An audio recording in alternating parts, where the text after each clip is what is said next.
देश भर में चंबल का कूनो अभयारण्य इस समय चर्चाओं में है। आज यहां नामीबिया से चीतों को लाया गया। पीएम मोदी ने इन्हें पिंजरे से आजाद कर कूनो अभयारण्य में छोड़ दिया।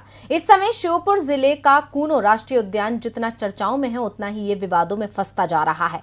पहला तो चीतों को लाने को लेकर श्रेय लेने की होड़ मच गई है, तो दूसरा सवाल उठ रहा है कि कूनो में चीते क्यों लाए गए। पीएम मोदी ने कूनो में 3 चीतों को छोड़ा तो मौके पर कांग्रेस ने यह दावा कर दिया कि चीते उसके प्रयास से भारत आए हैं। चीतों को भारत लाने का प्रस्ताव 2009 का है, जब सरकार मनमोहन सिंह की थी। वो बात अलग है कि चीतों को लाने में 13 साल लग गए, जिनमें से 8 साल पीएम मोदी के कार्यकाल थे। लेकिन सवाल ये भी उठ रहे हैं कि आखिर चीतों को कूनो क्यों लाया गया, और ये सवाल उठाए हैं पालमपुर रियासत के वंशज गोपाल देव सिंह ने।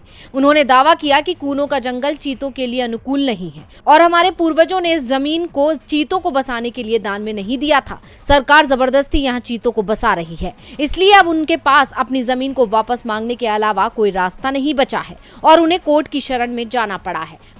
गोपाल देव सिंह ने दावा किया कि उनके पूर्वज ने अपना किला और जमीन कूनो पालपुर अभयारण्य में बब्बर शेरों को बसाने के लिए दी थी, लेकिन अब कूनो पालपुर अभयारण्य में शेरों की जगह चीतों को बसाया जा रहा है। राजघराने ने जमीन कूनो पालपुर सेंचुरी के लिए दी थी, लेकिन इस पर अब सरकार और प्रशासन ने कब्जा कर लिया है। इसे लेकर अब पालपुर राजघराने ने श्योपुर जिले के विजयपुर अतिरिक्त सत्र न्यायालय में याचिका दायर कर दी है, जिसमें कहा गया है कि प्रशासन ने ग्वालियर हाईकोर्ट के आदेश की अवमानना की है, इसलिए कूनो नेशनल पार्क की अधिग्रहण जमीन और राज परिवार का किला उन्हें वापस दिलाया जाए। इस याचिका पर अगली सुनवाई 19 सितंबर को विजयपुर एडीजे कोर्ट में होगी। कूनो में छोड़े गए ये चीते शुक्रवार शाम 5 बजे भारतीय वन्य प्राणी संस्थान के डीन YS झाला के नेतृत्व में विशेष विमान B747 से नामीबिया से ग्वालियर के एयरपोर्ट के लिए उड़ान भरी।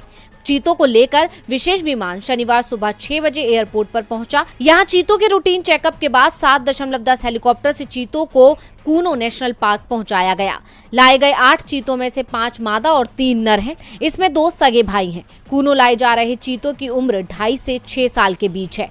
आज पीएम मोदी ने इन चीतों को पिंजरे से आजाद कर अभयारण्य में छोड़ा है।